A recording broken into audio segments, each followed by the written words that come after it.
Saat kasus SJ telah berujung di pengadilan, maka lain halnya dengan sejumlah kasus yang tengah panas bergulir namun masih banyak kejanggalan.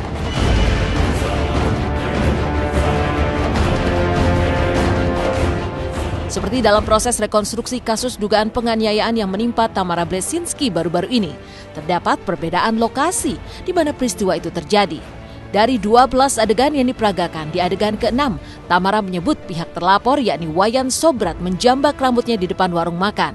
Namun menurut Wayan Sobrat, lokasi penjambakan terjadi di ujung Jalan Smart yang berjarak 1 km dari lokasi yang ditunjuk Tamara. Lantas, bagaimana pakar hukum melihat perbedaan yang terjadi dalam proses rekonstruksi Tamara ini? Seperti apa jalannya rekonstruksi yang menyedot perhatian warga dan turis asing ini?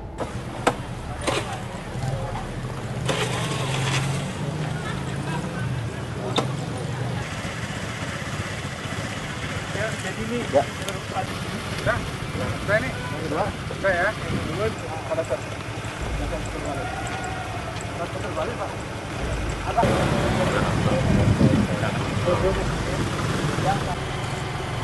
Di sini apa?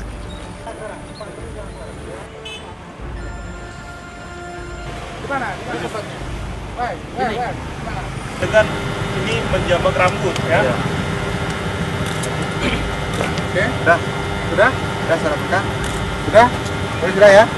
Ya kan, dia datang ke situ dan sambil menjambak rambut saya beserta temannya nggak coba, cuma temannya di belakang, dia bilang karma kamu di Bali, kayak gitu. Itu 2 motor atau satu motor? Tapi si Sobratnya ya. Boncengan ya si Sobrat ya. Kemudian saya ditarik, motornya agak oleng, terus karena kita merasa takut, karena diancam sebelumnya terutama saya stop di sebuah warung nasi. Karena di situ ada lampu ya, dan ada beberapa orang juga. Terus kemudian motornya berlalu dan kemudian membalikkan motor lagi ke arah kita. Dan ketika itu satu orang temannya turun mau melakukan gerakan pukul. Dan di situ juga ketika kita kabur, kita cabut, langsung kabur gitu, langsung ke polisi, kantor polisi. Apapun yang dikatakan oleh Wayan Sobrat itu tidak benar. Saya hanya dikenalkan sekali dan itu pun juga sekilas. Justru saya tahu tentang dia atau mengenal dia ketika dia sudah beberapa kali melakukan ancaman teror terhadap saya, keluarga saya, dan juga teman-teman saya. Sudah mulai terang benderang terkait dengan peristiwa yang terjadi. Apa ada kemungkinan akan peralihan dari status saksi jadi tersangka sendiri? Tahapannya setelah konfrontir, kita laksanakan rekonstruksi, kemungkinan nantinya akan ada pemeriksaan tambahan dari para saksi ini. Setelah itu baru kita rencanakan untuk gelar perkara. Yang perlu diteliti, apakah di dalam peristiwa rekonstruksi itu ada saksi-saksi yang menguatkan.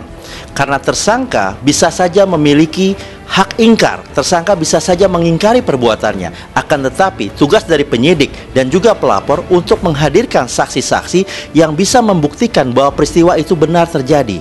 Jadi jangan hanya berhenti di rekonstruksi, tetapi bagaimana peristiwa itu sendiri terjadi dengan adanya saksi-saksi yang menguatkan. Kuncinya adalah saksi-saksi yang menguatkan. Sosok terlapor Wayan Sobrat rupanya bukanlah orang asing dalam kehidupan Tamara. Sejak lama Tamara mengaku kerap diancam oleh sosok yang sama. Bahkan di antara mereka pernah ada kesepakatan damai.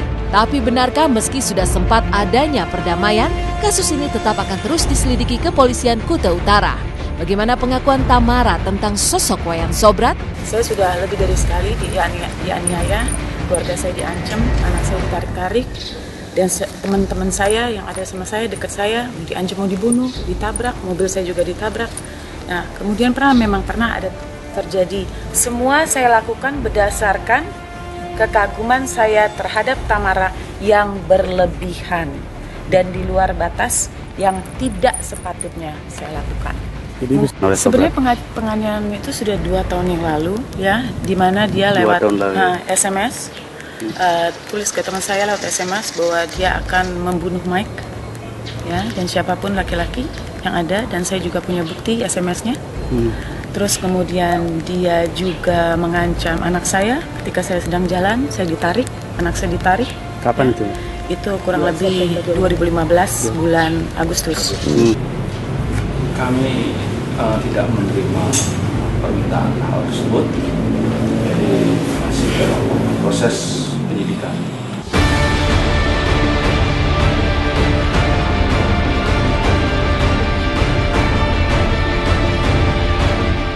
Sementara itu, setelah pra-rekonstruksi kasus kematian tragis Irma Bule yang meninggal karena dipatok ular berbisa king cobra, pihak kuasa hukum keluarga sang biduan beberkan bukti kejanggalan bahwa bogel sang pawang yang dalam proses pra-rekonstruksi berada di lokasi saat kejadian, nyatanya tak berada di tempat saat Irma dipatok ular king cobra.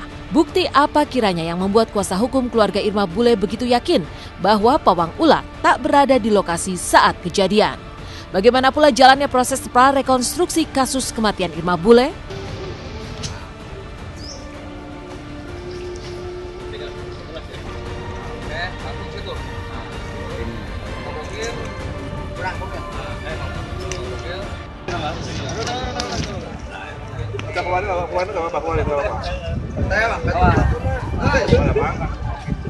Ini bukannya masih megangin?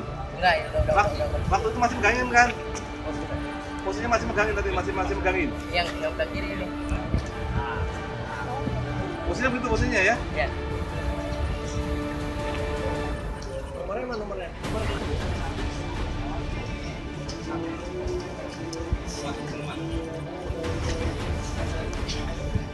Kenapa saya katakan saudara Bogel yang mengaku pawang itu yang telah diperiksa oleh pihak kepolisian itu tidak ada di tempat?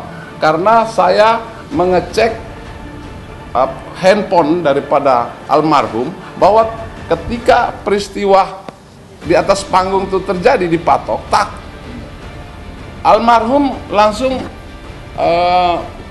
melakukan interaktif ya untuk by handphone ya melalui SMS kepada si Bogel. Nah di sana terurai bahasa bahwa ini saya dipatok ular bang, di mana? Bla bla bla bla bla.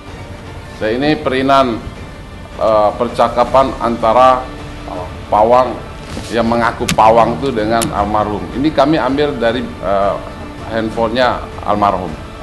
Keterlaluan aja itu, keterlaluan. Iya, saya soalnya nggak merasa ke situ sih intinya. Dan dikatakan bahwa mereka ada upaya pembiaran dan mengambil harta-harta segala macam. Ya salah, orang kita udah benar-benar udah nolong gimana pun caranya udah. Sudah maksimal. Iya, udah maksimal sih. Ini memang kita masih dalami apakah ada unsur kelalaian sehingga menyebabkan orang lain meninggal dunia. Itu dari pihak pawangnya. Tapi ini kan masih sumir juga karena tidak langsung pawangnya. Inisiatif yang menyewa itu langsung dari Irmanya. Di dalam kasus Irma, yang terpenting adalah apakah benar ada saksi-saksi di dalam peristiwa tersebut yang menunjukkan adanya kelalaian seseorang. Meninggalkan kasus panas yang menyeret sejumlah bintang, seperti apa keseruan pemain sinetron Anak Jalanan saat kembali jalani syuting di sirkuit Sentul. Bagaimana pula kehebohan penonton yang membludak menyaksikan idola mereka beraksi di sirkuit sungguhan. Simak hanya di Intens di segmen selanjutnya. Kembali lakukan syuting di sirkuit Sentul, sinetron Anak Jalanan dibanjiri para fans yang ingin melihat jalannya syuting.